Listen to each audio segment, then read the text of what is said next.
Okay, let's go. Number 1. The hypogeum of Hal Saflieni, Malta. The year is 1902. You're a construction worker in Malta, digging a new sewer line through the limestone bedrock beneath the neighborhood of Paula, and your pickaxe breaks through into empty space. Not a natural cavity. A room, carved, deliberate.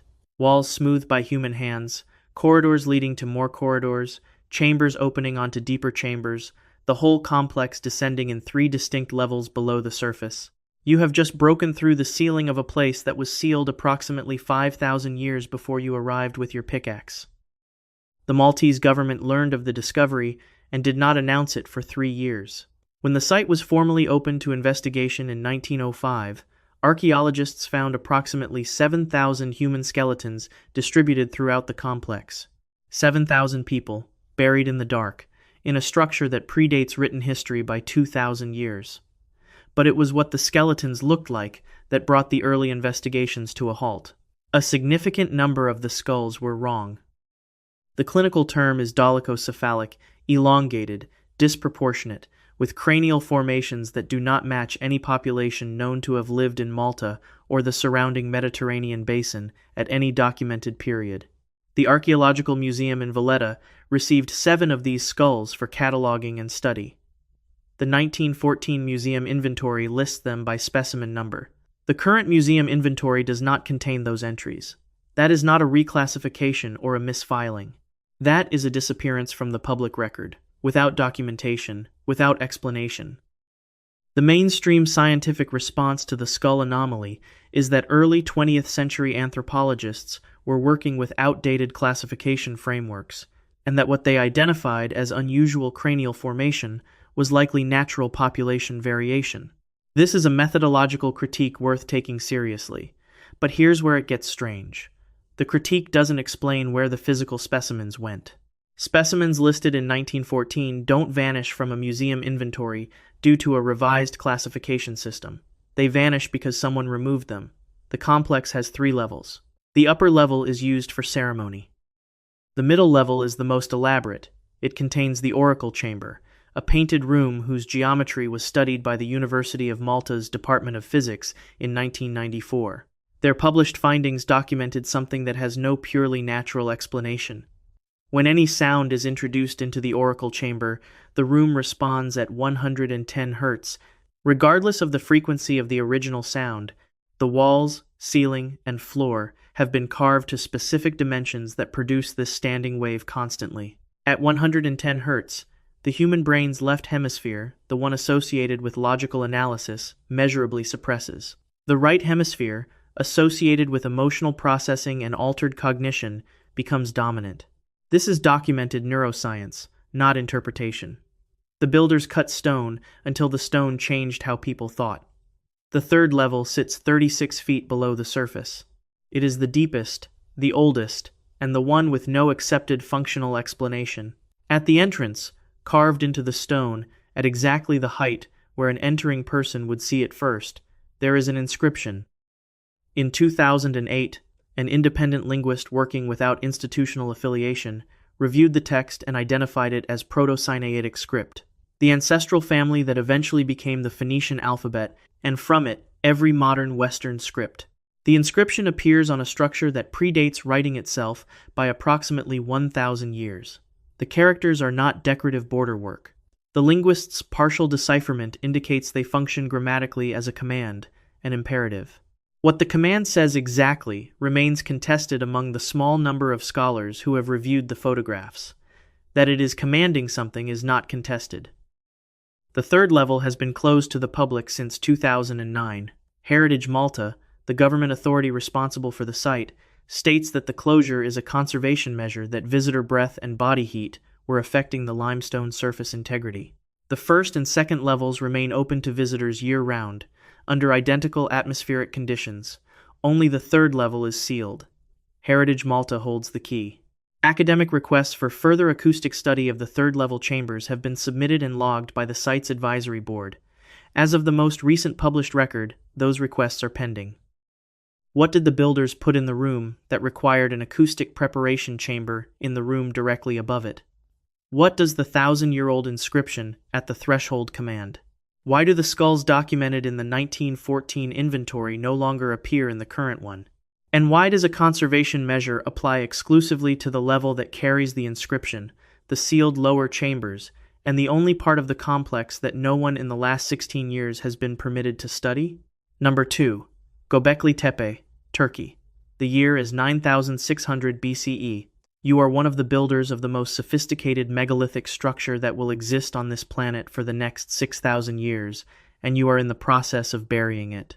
Not abandoning it, not relocating, burying it deliberately, with the same coordinated effort it took to construct it. You are filling the carved enclosures, and the standing pillars, and the circular rings with tons of compacted debris, layer by layer, preserving the stonework perfectly beneath the fill. And before you close the last enclosure forever, you carve something into the base of one of the central pillars at the threshold, a hand, fingers pointing downward, positioned precisely where the inner ring begins. Gobekli Tepe, in what is now southeastern Turkey, predates Stonehenge by 6,000 years and the Egyptian pyramids by 7,000. It is the oldest known megalithic structure on Earth. The T-shaped limestone pillars in the main enclosures stand up to 18 feet tall and weigh up to 16 tons. They were quarried, transported, and raised without metal tools and without the wheel. They are carved with reliefs, foxes, vultures, scorpions, lions, serpents executed with technical precision that mainstream archaeology had previously associated with civilizations at least 5,000 years younger. Klaus Schmidt, of the German Archaeological Institute, led excavations here for 22 years. What he found was not the most surprising thing about Gobekli Tepe. The most surprising thing is that the people who built it spent decades burying it. Schmidt stated publicly on multiple occasions that the evidence was unambiguous. The site was deliberately backfilled. Not by successors, not by invaders, by the same community that built it. The debris is contemporaneous with the construction. The fill was packed with enough care to preserve the pillars in near-perfect condition after 11,000 years. This was not a collapse or an abandonment. It was an act of organized concealment, requiring as much coordinated labor as the original construction. Schmidt never provided a fully satisfying explanation for why. He didn't have one. But here's what he also documented once, in a single published reference, never elaborated on publicly. Several of the T-pillars in the innermost ring bear a specific carved gesture at their base, a hand with fingers pointing downward, placed at structural thresholds at doorways, at the junctions between outer and inner enclosures, at the precise transition points where a person moving through the space would pass from one zone to the next. In every ancient Mediterranean and Near Eastern cultural tradition that has been formally studied, this gesture carries a single meaning: stop, do not pass. The builders of the oldest, sophisticated structure in human prehistory placed warning gestures exactly where a future visitor would encounter them first, based on a precise understanding of how that visitor would move through the space. This is not superstition. This is information architecture, a communication system designed to function for anyone who arrived, regardless of language or era. Klaus Schmidt died in August 2014. His final field notes from the last excavation season he directed are held by the German Archaeological Institute in Berlin. They have not been published. His institution has offered no timeline for their release, and no public explanation for why the records of a 22-year project's final season remain unavailable more than a decade after his death. He died in September. His institution has not explained the delay. 95% of the site remains unexcavated. The most recent deep core samples taken from the lowest known layer, drilled to assess what structural evidence might lie beneath the existing monuments, are described in a 2021 academic review of the site's research status as yielding results not yet ready for public discussion. No further detail has been provided. The phrase appears in a citation of internal field correspondence. It is the entirety of the public information on those samples. Why did the builders of the most advanced structure of the prehistoric world invest decades of organized labor in hiding what they had made? What did Schmidt's final field notes contain that his institution considers unpublishable more than a decade later? What are the deep core samples showing that requires more than 10 years of silence before anyone is prepared to discuss it? And what were the builders communicating when they carved stop gestures into the thresholds of a place they had already chosen to bury? Number 3. The Valley of the Kings, Egypt. The year is 1279 BCE. You are the chief architect of a royal tomb complex in the limestone cliffs above the Nile, and you have just finished carving the outer chambers with the standard funerary texts, the ritual inscriptions, the prayers, the names of the gods. The priests will read these. The public will one day see them. But the innermost chamber, the actual burial space, the one that matters, contains a second layer of text, written not in the hieroglyphic register used for religious inscription, but in the hieratic script reserved for professional communication between architects and engineers. Noted in the technical literature of the Cairo Museum's epigraphy department as the administrative professional register used for building specifications, structural assessments, intercontractor communications. It is not meant for the priests, not meant for pilgrims, not meant for the pharaoh's soul. It is meant for whoever comes down here professionally 3,000 years from now, with expertise and tools. And what it says has been partially read by 3 Egyptologists. 2 declined to publish their interpretations in full. The third described the chamber as the mechanism, not the monument. Howard Carter opened Tutankhamun's tomb in the Valley of the Kings on November 4, 1922. Over the following decade, the Egyptian Exploration Society quietly catalogued what happened to the 26 people who had direct contact with the tomb's interior during the first year of excavation. Within 10 years, 22 of the 26 were dead. The Society's internal analysis found the mortality rate statistically anomalous compared against the general Egyptian population of similar age and background in the same period. The curse was real, at least statistically. Mainstream science provided an explanation, and it was partially correct. Microbiologists from the University of Cairo and Johns Hopkins University identified multiple preserved pathogenic organisms in the sealed chambers, Aspergillus niger, a black mold whose mycotoxins produce documented neurological effects, and strains of ancient bacteria with spore walls that remain biologically viable for millennia in sealed, dry environments.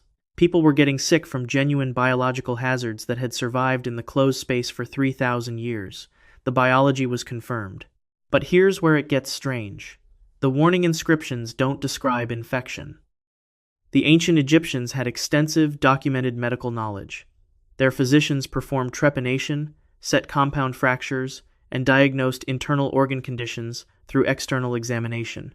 They had specific terminology for fever, respiratory illness, skin lesions. None of that terminology appears in the deep chamber texts. What appears instead is a description of a specific guardian written not in the religious register of mythology, but in the administrative professional register of engineering specifications. It describes something with the precision of a structural report, not a prayer. We know you'll be here eventually. We're sorry. That approximate translation, partial, contested, arrived at by the one Egyptologist who published rather than declined, appears in a 1978 paper in the Journal of Egyptian Archaeology. The author described the innermost chamber not as a burial space, not as a religious monument, but as the mechanism, not the monument. He died in 1981. His paper has not been cited in peer-reviewed Egyptological literature since 1985. 2 colleagues who reviewed the same photographs declined to publish their interpretations and have not explained why. The professional register text in the innermost chambers exists across multiple royal tombs in the Valley of the Kings. It is not unique to Tutankhamun. It was first formally noted by a member of the Exploration Society of Egypt during the 1930s survey program. The Society's photographs of it are held in their London archive. Access to those photographs is available to credentialed researchers by request. As of the last published inquiry log, no formal institutional study of the professional register texts has been commissioned. In 2002, the Egyptian Ministry of Antiquities sealed the alcove in one of the valley's major tombs, where the most complete version of this inscription is located. The stated reason was structural preservation of the limestone. Independent geological review of the limestone at that depth categorizes it as structurally stable. The alcove had been accessible without incident for 4,000 years before the ministry made that decision. It has been sealed for 23 years. What did Egypt's master architects know was in those chambers that compelled them to warn their professional successors in a script the public was never meant to read? Why does the biological hazard explain the deaths, but not the warning text? What is the full translation of the professional register inscription? And what required a government ministry to seal a specific alcove in 2002 that had been open since the pharaoh was buried? Number 4. Catalhoyuk, Turkey. The year is 7500 BCE. You live in one of the largest cities on Earth, 8,000 people in south-central Turkey, a settlement so dense it would remain among the largest human communities on the planet for the next 2,000 years. The city has been built according to a set of rules that no mainstream explanation has fully accounted for. There are no streets. There are no ground-level doors. Every house is entered through a hole in the roof. Every person who dies is buried beneath the floor of the house they lived in. And the interior walls of every structure have been replastered so many times over the generations that some are 2 feet thick with accumulated layers. Except for one wall in every house. One wall in every structure has been deliberately left rough, never replastered, never renewed. And every single one of those unplastered walls faces the same direction.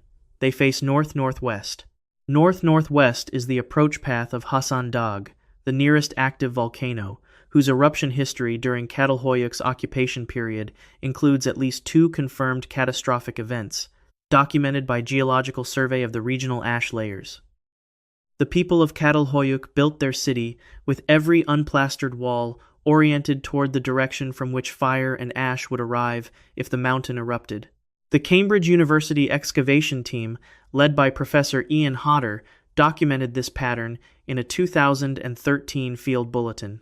It currently has no widely accepted interpretation in mainstream archaeological literature. Against those north-northwest facing walls, in structure after structure, the same categories of objects appear. Obsidian mirrors, obsidian being volcanic glass-mounted animal skulls, and in 3 specific buildings, sealed niches cut into the wall face. The niches contained organic material described in the excavation team's internal field notes as processed material of unknown type, possibly biological in origin. Each niche was sealed before the surrounding wall was left unplastered, and each sealed niche was marked with a carved symbol before being permanently closed. The symbol is a circle bisected by a vertical line. It appears 23 times across the excavated structures at Catalhoyuk, exclusively on sealed niches and on one large panel in the settlement's most prominent building. A consulting linguist working with the Cambridge team in 2009 identified it as a pre-cuneiform ideograph. The nearest semantic equivalent in later Sumerian iconography, which descends from the same proto-writing traditions active in this region during this period, is the word meaning sealed or contained. The builders of Catalhoyuk were marking things as closed, marking them as not to be opened. The mainstream explanation for the absence of ground-level doors is defensive architecture. A community under threat from external attack would be harder to raid if entry required climbing to roof level. But here's where it gets strange.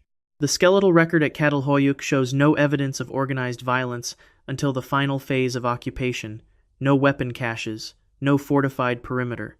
The roof entry design was implemented from the founding of the settlement and maintained for 1,200 years without any archaeological evidence of the threat it was supposedly a response to. The design was not a reaction to danger, it was a founding principle. Catalhoyuk was abandoned around 5700 BCE. The departure was not panicked. The final occupation layer shows stored food in containers, tools left in position, hearths cleaned and extinguished. The people who left walked out in an organized way, with time to prepare, and before they left all 23 sealed niches intact. Not one was opened before they went. The Cambridge excavation team has now opened 3 of the 23 niches. The contents of 2 of those 3 have been described in internal field reports held by the British Institute at Ankara, which administers the excavation permit. Those reports have not been included in any public-facing academic publication from the site. The 3rd opened niche is described in publicly available documentation as yielding organic material currently under laboratory analysis. No results from that analysis have been released. Why did the builders of one of the oldest cities on Earth orient every unfinished wall in every house toward an active volcano? What did they seal in 23 marked niches and then choose not to open before abandoning their city forever? What are in the two field reports the British Institute at Ankara has held back from publication? And what does the circle with the line, carved by a culture with no known writing system, actually mean? Number 5. Nan Madol, Micronesia. You are standing on the main islet of Nan Madol, and the engineering problem in front of you has no accepted solution. The complex beneath your feet was built from prismatic basalt logs, natural hexagonal stone columns formed by volcanic cooling, each one weighing between 5 and 50 tons, transported from a quarry on the opposite side of Pohnpei Island. The terrain between the quarry and the construction site includes dense jungle, significant elevation changes, and a reef-bordered coastline with no navigable river access. Modern engineers who have studied the logistical problem describe the transportation of 50-ton basalt columns across this terrain using tools available in 1200 CE as mechanically impossible without technology that leaves no trace in the archaeological record. There are no rope abrasion marks on the basalt, no earthwork ramp remnants, no discarded transport infrastructure of any kind. The stones arrived, and no evidence remains of how. The Saudeleur dynasty abandoned the complex around 1628 CE. The Pohnpeian people who came after them, direct descendants of the Saudeleur subjects, have maintained a single, consistent prohibition about the site ever since. The word they use is Manaman. The approximate translation is the power that kills. UNESCO's documentation team, preparing the World Heritage designation in 2016, spoke with Pohnpeian elders about the taboo and noted their account in the official designation report. The prohibition predates the community's current religious traditions by centuries. It did not originate in their spiritual framework. It arrived before their religion did. UNESCO noted this without investigating it. Georg Fritz was the German colonial administrator of the region in 1904. His formal report on Nan Madol, now held in the German Federal Archive in Koblenz, documents an incident that year.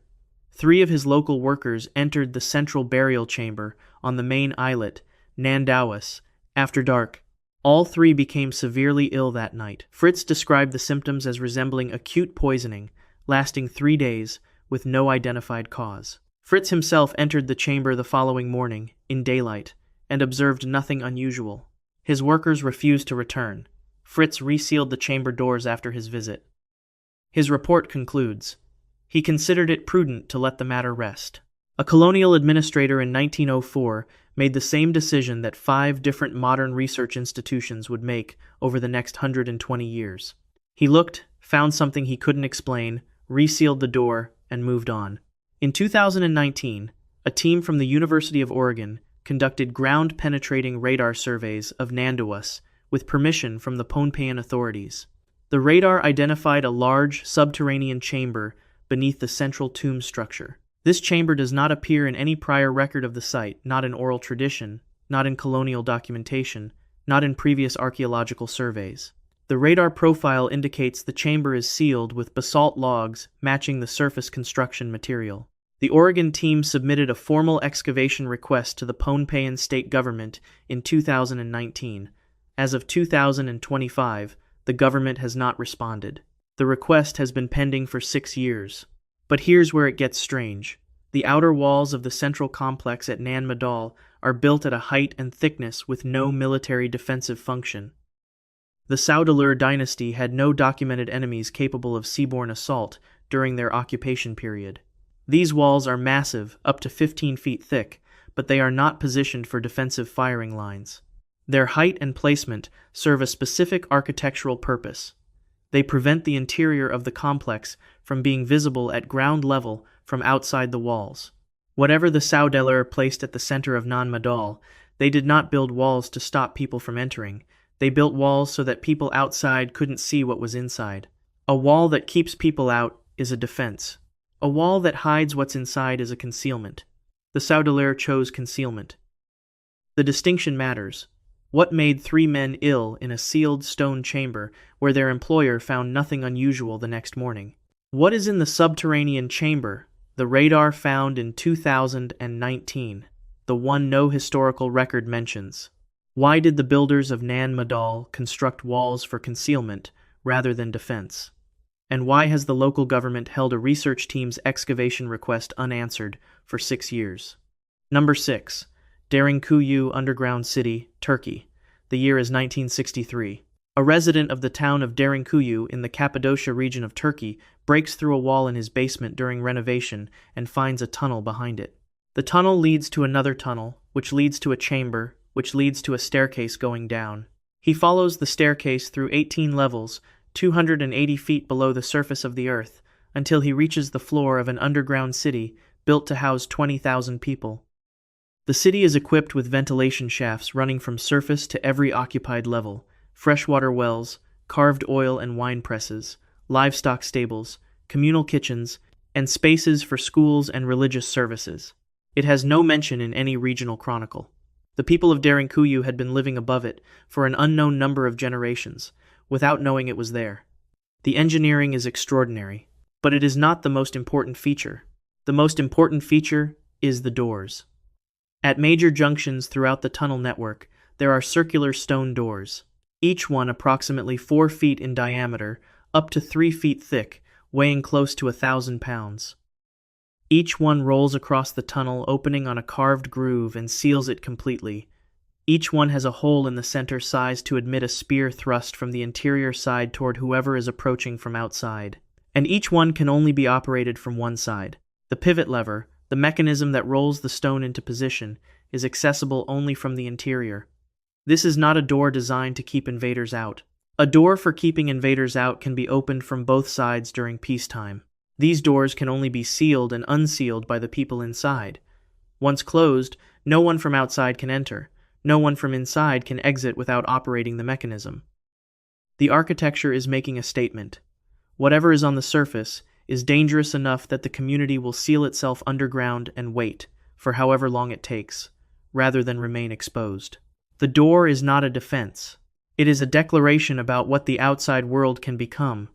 The 18th level, the deepest, is not accessible. The Turkish Department of Culture sealed it in 1969, citing structural instability in the volcanic tuff at that depth.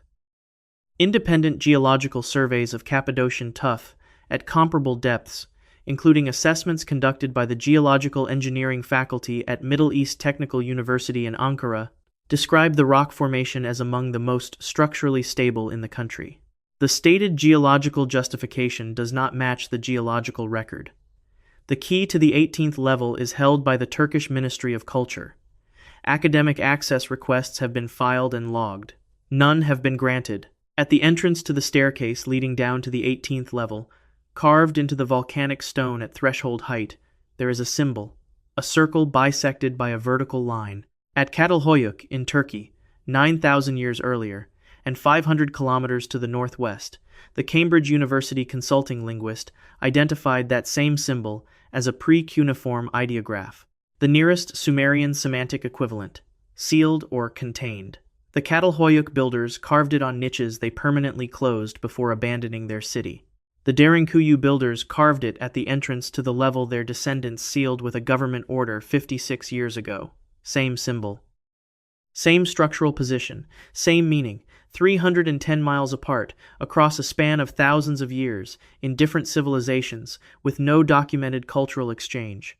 But here's where it gets strange.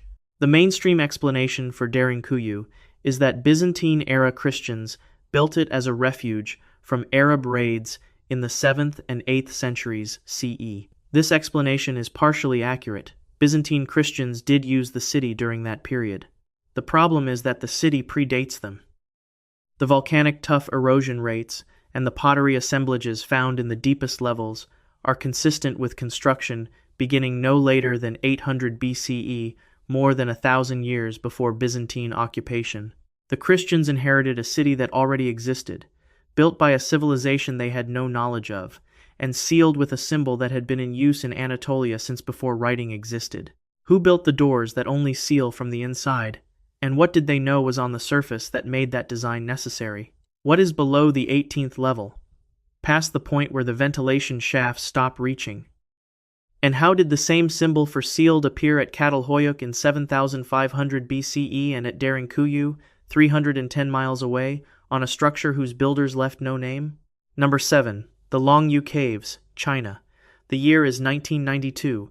A farmer in Longyou County, in Zhejiang Province, eastern China, drains a pond that has existed on his land for as long as anyone can remember. He runs a pump for 17 days.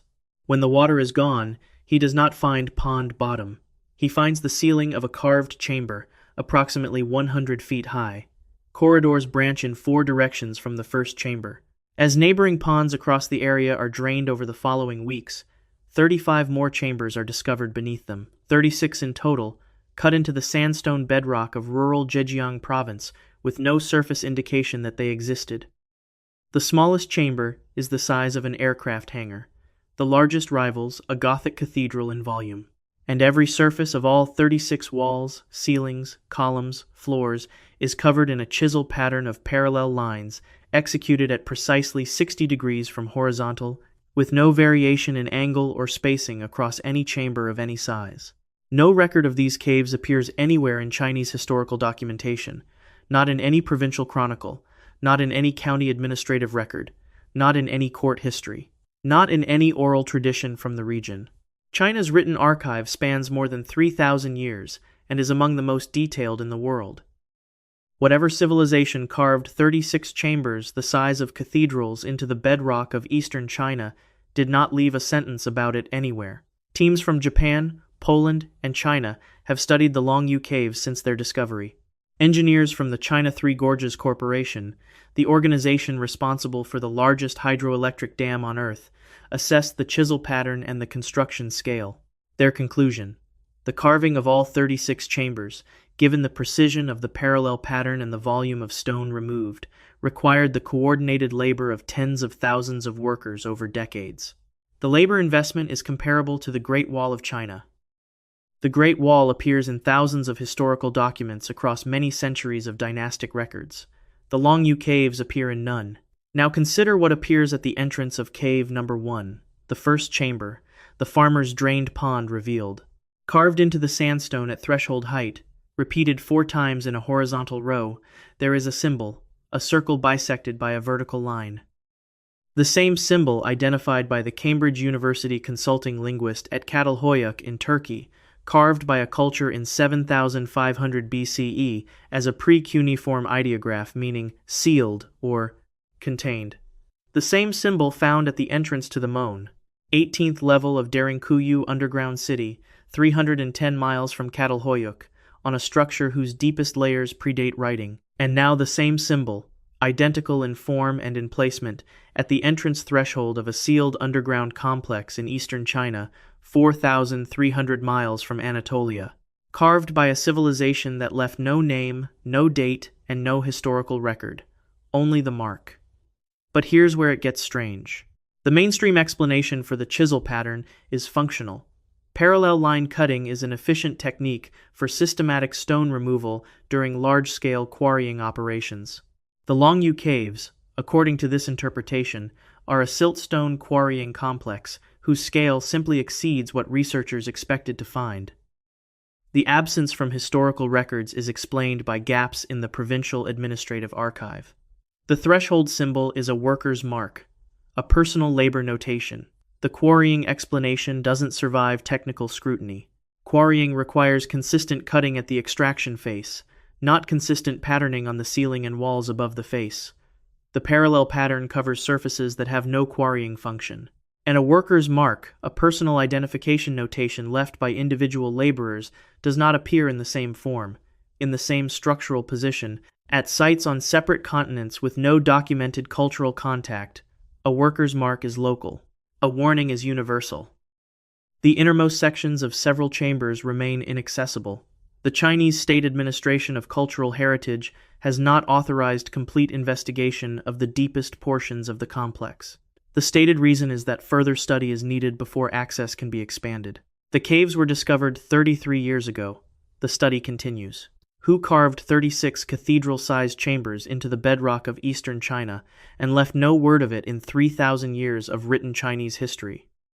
How does the same warning symbol, a circle cut by a line, appear at Catalhoyuk in 7,500 BCE, at Derinkuyu at least 2,800 years ago, and at the Longyou Caves on a structure with no datable origin? And what has the State Administration of Cultural Heritage been studying for 33 years that it has not yet finished studying? Number 8. Newgrange, Ireland. The year is 3200 BCE. You are one of the builders of a passage monument in what will eventually be called County Meath in Ireland, and you have just completed the transportation of 200,000 tons of material from sites scattered across the surrounding landscape, the construction of a 62-foot stone passage aligned to within a fraction of a degree of the winter solstice sunrise, and the engineering of a 6-inch rectangular opening above the entrance. A feature called a roof box positioned so that on one morning each year, and only that morning, a narrow beam of sunlight enters through the opening, travels the full length of the passage, and illuminates the chamber at the far end for exactly 17 minutes before withdrawing. You accomplished this without metal tools, without the wheel, and without any written record of the mathematics required. Newgrange predates Stonehenge by 1,000 years and the Great Pyramid of Giza by 500. It is older than every structure commonly described as ancient. And on the massive curbstone at the entrance, facing anyone who approaches the monument, you have carved a warning. 3 interlocking spirals, deeply incised, precisely executed, covering the face of the entrance stone. The triple spiral appears at Neolithic Malta, at pre-dynastic Egyptian carved sites, and as we saw in the first entry on this list, at the entrance to the hypogeum of Hal Saflieni, the underground temple in Malta, with the sealed 3rd level, and the pre-writing inscription, the same mark, the same threshold position, on structures built by different cultures in different seas, separated by the full width of the European continent, with no documented contact between them. In every recorded context where this symbol appears in the Neolithic world, it marks one thing: the boundary between the living world and what lies on the other side of it. The builders of Newgrange placed it at the entrance, at eye level, where no one entering the passage could miss it. It is not decorative, it is positional. Professor Michael O'Kelly of University College Cork entered the chamber at dawn on December 21st, 1967, the winter solstice, and became the first person in recorded history to witness the solstice light event inside the monument. His 1972 published account describes the 17-minute illumination in measured terms and then notes something he did not elaborate on: the back wall of the chamber. The surface the solstice beam strikes at the end of its travel carries an inscription he described as clearly intentional, clearly significant, and beyond my competence to interpret. He provided photographs of the inscription in his report. He did not interpret it. In the 53 years since that publication, no formal peer-reviewed analysis of the backwall inscription has been commissioned or published. A 2018 geophysical survey, led by Dr. Anthony Murphy, used ground-penetrating radar to map the terrain beneath and surrounding the Newgrange mound. The survey identified a previously unknown enclosure beneath the mound, at a depth consistent with original monument construction, a circular structure approximately 130 feet in diameter, sealed beneath 5,000 years of accumulated earth. This structure does not appear in any prior archaeological record of the site. Dr. Murphy's published survey report describes it as architecturally significant in a way we do not yet understand. No excavation has been proposed. No timeline for investigation has been given by any managing authority. But here's where it gets strange. Access to Newgrange's passage chamber is managed by annual lottery, 30,000 applicants, 50 available places for the solstice event. The remainder of the monument complex, the satellite tombs in the surrounding landscape, the outer standing stone ring, and the sealed enclosure, identified beneath the mound in 2018, is not accessible to researchers or the public. The Office of Public Works, which manages the site under a government mandate, has not published any response to the 2018 survey's discovery. The builders of a Maltese underground temple and the builders of an Irish passage monument, separated by 1,000 miles of open ocean, used the same symbol at the entrance to their sealed underground spaces. They had no documented contact. They arrived at the same threshold mark independently, or they were drawing on the same source. What does the backwall inscription say, the one the first modern witness to the solstice event described as clearly intentional and beyond his competence to interpret? What is the sealed circular enclosure found beneath the mound in 2018? And how did two Neolithic cultures on opposite sides of Europe come to place the same warning on the same type of entrance to the same type of underground space? Number 9. The Great Pyramid's subterranean chamber, Giza, Egypt. The year is 2560 BCE. You are the chief engineer of the Great Pyramid, and you have done something that will produce a century of unanswered questions. Every chamber in every pyramid built in Egypt is finished, plastered walls, carved inscriptions, polished ceilings. The architectural standard is absolute. Egyptian master craftsmen do not leave unfinished work in royal monuments. But you have cut a chamber into the bedrock 100 feet below the base of the pyramid, made its walls deliberately rough, scattered limestone chips across the floor, and stopped. Left it exactly as it looks the morning after the cutting crew walks out. And on the south wall, visible only when a lamp is held at a specific oblique angle to the stone, you have carved a short text in the Administrative Professional Hieratic Register, the script used between architects and engineers, not for religious inscription, not for public display. The text does not describe this space as a burial chamber, a storage room, or a ceremonial hall. According to the one Egyptologist who published an interpretation rather than declining to do so, the text describes it as a mechanism. The subterranean chamber called the pit, in early explorer literature, has no parallel in Egyptian architectural history. The pyramid was completed to extraordinary precision in every other element. The external base measurements deviate from perfect geometric proportion by less than 2 inches across a 750-foot span. The corners deviate from true right angles by less than 1 degree. The structure as a whole represents a level of precision that mainstream engineering acknowledges is difficult to replicate with modern tools. And in the middle of this monument to exactness, there is one room that was left rough, on purpose. The mainstream explanation is a design change. The builders originally planned the burial chamber here, then moved it higher in the pyramid, leaving this space abandoned. This is a reasonable hypothesis, but here's where it gets strange. A deliberate design change in a project of this precision would leave evidence. Revised architectural specifications, alternative tunnel approaches, tool marks consistent with a mid-project change of plan. None of those indicators are present. The roughness of the chamber is not evidence of abandonment. It is evidence of completion. This is what the chamber was supposed to look like when it was finished. Robert Bauval, whose work on the astronomical alignments of the Giza complex was published in the journal Nature, wrote to the Egyptian Antiquities Organization in 1993, noting that the subterranean chamber's orientation and proportions do not correspond to any known religious, funerary, or astronomical purpose in the Egyptian architectural canon.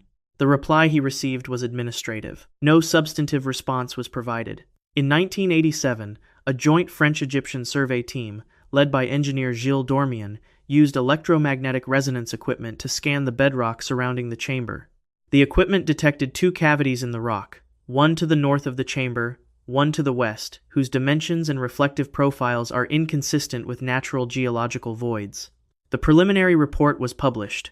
The final report, which was to include technical analysis of the cavities and excavation recommendations, was never released. In a 2004 interview, Dormian stated that the decision not to publish the final report was not his. He did not name whose decision it was. The south wall text was photographed by members of the Exploration Society of Egypt during a 1935 survey of the chamber. The photographs are held in the Society's archive in London. 3 Egyptologists have reviewed them since that date. 2 declined to publish their interpretations. The third published a partial analysis in 1978, describing the chamber as the mechanism, not the monument, a phrase he did not explain, and noting that its function, whatever it is distinct from the monument surrounding it. He died in 1981. His paper has not been cited in peer-reviewed Egyptology since 1985. In 2002, the Egyptian Ministry of Antiquities sealed the alcove in the subterranean chamber where the south wall inscription is located. The stated reason was structural preservation. The limestone at that depth has been assessed as structurally stable by independent geological review. The alcove had been accessible since the pyramid was built. It has been sealed for 23 years. What exists in the 2 bedrock cavities whose final survey report was suppressed. What is the complete translation of the South Wall inscription the 1-2 Egyptologists reviewed and declined to publish? What does the mechanism, not the monument, mean, and what does the mechanism do? And what decision was made in 2002 and by whom to seal an alcove that had been open for 4,500 years? Number 10. The tomb of Qin Shi Huang, China. The year is 210 BCE. You are one of the craftsmen who spent the last decade of your life installing the crossbow mechanisms inside the innermost chambers of the first emperor's tomb. You have positioned thousands of spring-loaded crossbows, each one calibrated to trigger when a person crosses a specific threshold. You have helped install the mercury circulation system, rivers of liquid mercury flowing through carved stone channels in patterns representing the geography of the Chinese Empire, kept moving by mechanical pumps so that the mercury circulates continuously, a permanent simulation of the world's waters for the emperor's use in the afterlife. You have done work of exceptional precision. Today, the day the outer tomb doors are being sealed from the outside, you have been told you will not be leaving. The men who built the traps were the first things trapped inside. This is not myth, this is a documented historical record. Sima Qian was the grand historian of the Han Dynasty, writing approximately 1 century after the tomb was sealed. His Records of the Grand Historian, one of the foundational texts of Chinese historiography, compiled using the Imperial Archive, describes the tomb's interior in specific terms. Rivers of mercury circulating through mechanical channels in the pattern of China's oceans and rivers, crossbow mechanisms triggered by proximity to the burial chambers, and the sealing of the craftsmen who had built and installed these systems inside the monument on the day of final closure. Sima Qian was writing institutional history from primary sources. He was not writing legend. The physical evidence confirms his account. In the 1980s, the Chinese Archaeological Authority conducted soil and atmospheric testing across the burial mound at Lishan Mountain in Shaanxi Province. Mercury vapor sampling across the mound showed concentrations approximately 100 times higher than the regional background level. The distribution pattern of elevated mercury matched the geographic description in Sima Qian's text, concentrated in areas corresponding to the described positions of the ocean and river channels. A historian writing 2,200 years ago described rivers of mercury in specific locations. Atmospheric chemistry confirmed mercury in those locations. The warning was not poetry, it was a technical description. The Terracotta Army, discovered in 1974 by farmers digging a well, is 8,000 individual ceramic soldiers, 130 chariots, 670 horses, each figure unique in facial features, positioned facing outward from the burial mound by rank and unit. They were not the warning. They were the announcement that the warning was ahead. A civilization that could produce 8,000 unique ceramic figures at human scale and deploy them in military formation understood how to communicate across time. The army is the prologue. The tomb is the text. The Chinese government's National Cultural Heritage Administration has officially stated in documented public communications that the tomb of Qin Shi Huang will not be excavated until technology exists to preserve and protect whatever is inside. This position was first formally stated in the early 1990s. It has been reaffirmed at intervals since then. No technological threshold has been specified. No timeline has been given. The statement has now been the official position for more than 3 decades. Excavation has not begun. Of all the warnings on this list, this is the only one with an author, the only one with a date, the only one where a named historical source described the specific mechanism of danger and where independent physical testing confirmed that the description is accurate. The hypogeum has a sealed 3rd level and a missing inscription. Gobekli Tepe has unpublished field notes. The Valley of the Kings has a sealed alcove. Catalhoyuk has sealed niches in an archive. Nan Madol has an unanswered excavation request. Derinkuyu has a sealed 18th level. The Longyou Caves have 33 years of ongoing study. Newgrange has an unexcavated enclosure beneath its mound. The Great Pyramid has 2 suppressed cavity surveys and a sealed south wall. And the tomb of Qin Shi Huang has a warning that a government formally assessed and chose to obey. 10 places, 10 sealed doors, 10 different authorities, ancient and modern, arriving at the same decision, not because they were told to, because when they faced what the builders left behind, they reached the same conclusion the builders did, that some things should remain closed. These 10 sites span more than 11,000 years and every inhabited continent. Each one left a warning. Each warning has been found. Not one has been fully answered. The doors are still standing. If this series of cases unsettled you the way it should, subscribe. We cover documented anomalies and suppressed history every week. Drop a comment on which of these 10 sites you think is the most significant, or tell us where you're watching from. We read every one.